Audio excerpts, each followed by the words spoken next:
유가, 정제 마진 상승, 겹호재, 정유주, 양봉 라이트인가요?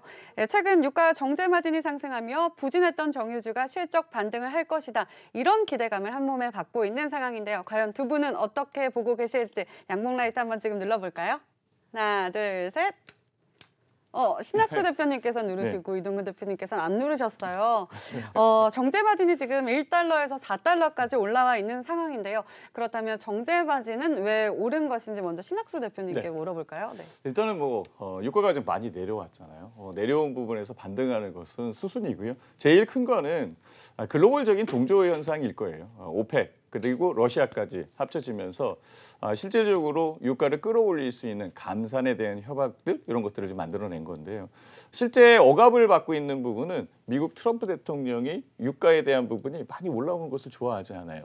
유가가 올라오면은 물가가 올라올 거고 물가에 대한 부분에서 금리를 올릴 수밖에 없는 그런 상황이 만들어지기 때문에 실질적으로 유가를 먼저 내리기 시작을 해서 잡기 시작을 했었던 거거든요. 그리고 유가에 대한 부분에서 미국도 산유국이니까 지금은 최대의 산유국이 미국이다라고까지 얘기를 해요. 그래서 경쟁적인 부분도 분명히 있는 상황이고 실제 유가 자체를 다운시키면서 그러니까 그 인플레이션에 대한 부분을 막고 금리에 대한 부분만 잠잠하게 된다면 그 경제를 운영할 때 굉장히 유리하게 작용을 하겠죠. 그래서 트럼프 대통령 같은 경우에는 유가 자체를 좀 이렇게 누른 그런 유가를 만들어냈는데요.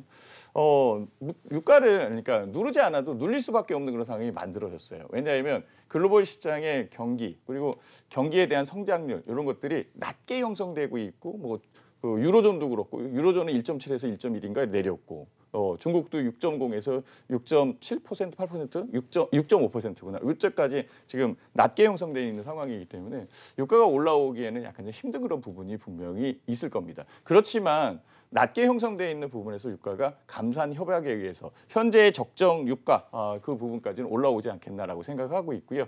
저는 개인적으로 생각을 해봤을 때 유가는 60달러 정도까지는 올라오는 게 맞지 않겠느냐라고 이렇게 생각을 하고요.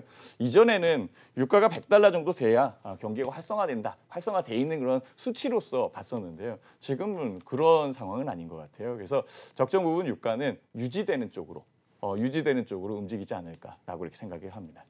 네. 신학수 파트너님께서는 유지되는 정도로 흘러갈 것이다 이렇게 말씀해 주셨는데 이동근 대표님께서는 양봉 라이트 누르지 않으셨잖아요. 네, 정제 마진이 앞으로도 계속 상승할 것이다 어떻게 보시나요? 글쎄요. 지금 이제 유가가 올라온 원인을 보면 에너지 소비가 좀 많으면은 좋잖아요, 그죠? 그렇게 해서 올라오는 거나 이게 이제 좋으면 가장 좋은 건데요. 올라온 원인을 보면은 사우디 쪽에서 그렇습니다. 이게 유가가 너무 많이 떨어지니까 감산을 해야 된다. 이렇게 해서 올라왔거든요. 그 다음에 이번에 이제 58불까지 서부 텍사스 중진유가 올라온 이유는 원래 이제 미국 에너지청에서 이제 매주 원유 재고를 발표를 하거든요.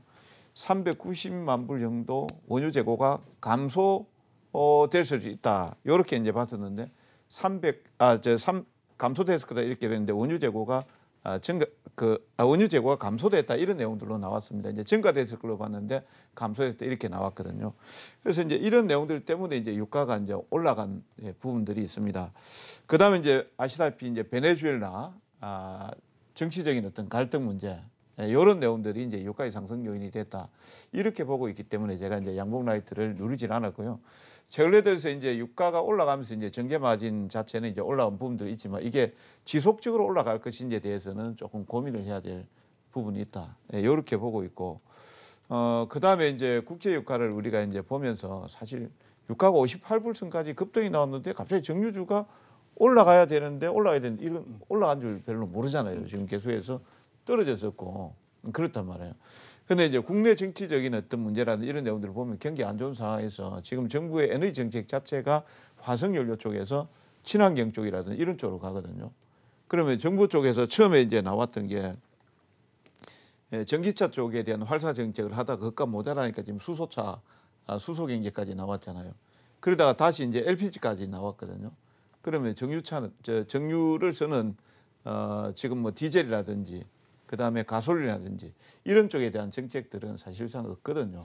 어떻게 보면은 조금씩 제한을 하고 이런 쪽이기 때문에 중장기적인 어떤 측면에서는 조금 나쁠 수도 있다 이렇게 해서 제가 이제 양봉 라이트를 누리지는 않았고 SK 이노베이션이라든지 이런 쪽 같은 경우는 지금 2차전지 쪽에 투자를 확대하고 있는 이유도 탈정유 정책과 좀 연관이 있다 이렇게 보시면 되겠고요. 에소일 같은 경우에는 달리 뭐 방법이 없습니다. 그런데 이제 요 근래 들어서 에소일이 많이 빠진 이유는 원래 4,700원 정도 전년도에 배당금을 줬거든요. 근데 올해는 750원 정도밖에 안 됐습니다. 그래서 이제 배당 정책이 좀 박하다라는 것은 앞으로 이윤이 많이 남을 것 같고 더 뽑을 게 있다라고 하면 배당을 후하게 줬을 건데요. 그런 내용들이 좀 각박하게 돌아간다 이렇게 봐야 되거든요. 그래서 단기적으로 봤을 때는 저는 양봉 라이트를 반짝 누르고 싶은데요. 중장기적으로 봤을 때는 조금 생각해야 되겠다는 생각입니다. 이동근 대표님께서는 단기적으로는 괜찮지만 중장기적으로는 조금 힘들 수 있겠다 이렇게 말씀해 주셨어요. 그럼 단기적으로 봤을 때 정제마진 개선에도 이 정유주 주가는 아직 기대에 못 미치는 만큼 그럼 아직까지 기대에 못 미친 그런 종목들 어떤 것들이 있을까요?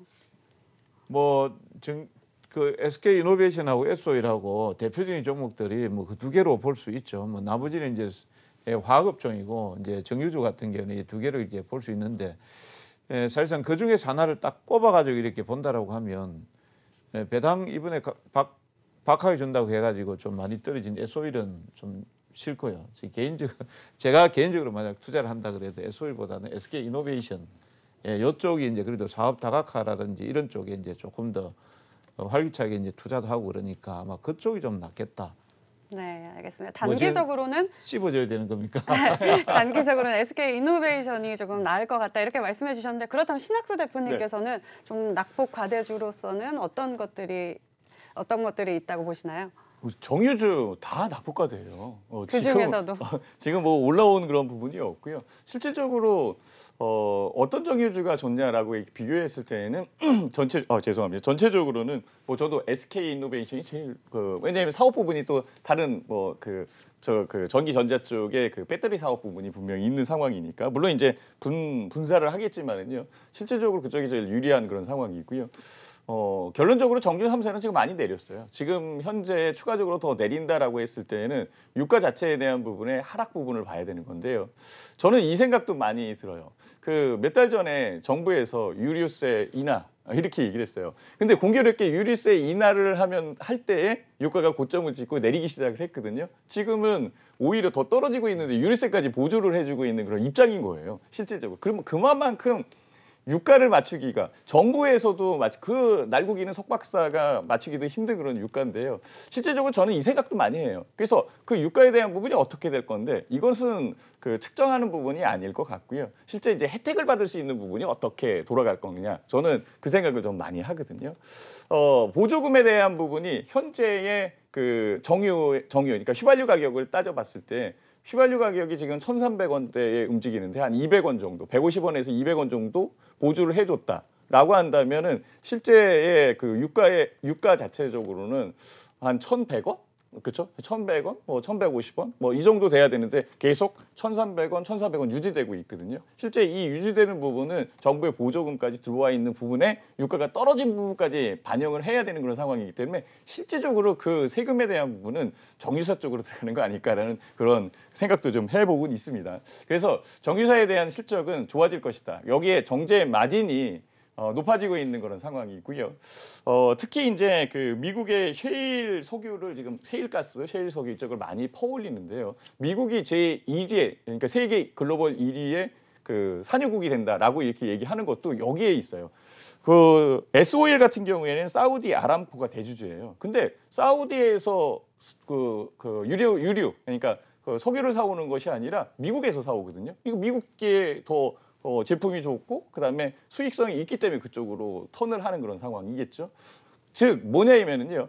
유류에 대한 마켓시에요. 즉 석유 시장에 대한 마켓시에어는 공교롭게 많이 생산하는 쪽으로 치중되게 돼 있어요. 그러니까 감산을 하고 유류를 줄여버리면 유량 그러니까 생산하는 부분을 줄여버리면 이 부분이 가격은 올라올지 모르지만 그 계속적으로 생산하는 쪽으로 마켓시에어가 다 넘어가요. 그럼 결과적으로는 미국이 유가에 대한 시장을 잡겠다라는 그런 얘기거든요. 잡은 이후에는 유가가 올라오겠죠. 그래서 올라오는 부분이 이전까지 뭐 $100 이상으로 움직이는 그런 상황이 아니라 $60 정도 전후에 그러니까 그 생산 단가와 맞춰지면서 $60 전후로 만들어질 거고 그 안에 구간에 있을 때 정유사의 정제 마진이 제일 높습니다. 즉 뭐냐면은 $100 이상 넘어가면은 정제 마진이 더 높아질 것 같지만은 그 높아지지 않아요. 예, 가격에 그 전가시키는 부분이 그렇게 녹록하지 않거든요. 그래서 지금 현재가 제일 좋은 그런 때인데 일단은 가격이 낮으니까 낮은 부분에서 매수할 수 있는 여건은 분명히 되겠죠.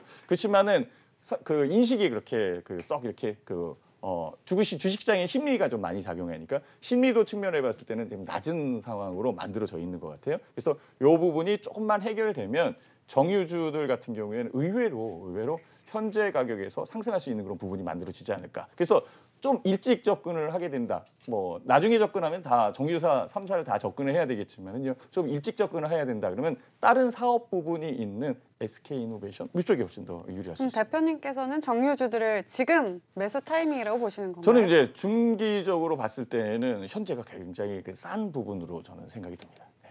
아, 그렇다면 이동근 대표님께서는 어떻게 생각하세요? 지금이 매수 타이밍일까요? 단기로는 두 분 다. 예, 단기로는 매수 타이밍인데 중기적으로는 정유주 계속 올라간다 그러면은요. 경기가 어느 정도 좋다는 소리거든요. 좋아진다는 소리거든요. 그러면 정유주보다 더 올라갈 것들이 저는 또 많이 있다고 생각을 해요. 아까도 제가 말씀드렸다시피 정부 쪽에서도 아마 정유주가 계속 올라가는 걸 그렇게 좋은 쪽으로는 보질 않을 겁니다. 아까 제가 말씀드렸다시피 최근에 나왔던 LPG 정책 나왔죠. 그다음에 수소차 관련 수소 경제 정책 나왔죠. 그다음에 뭐 전기차 있죠. 그런데 지금 정유주가 계속해서 올라간다. 그거는 조금 어려운 상황일 수도 있습니다.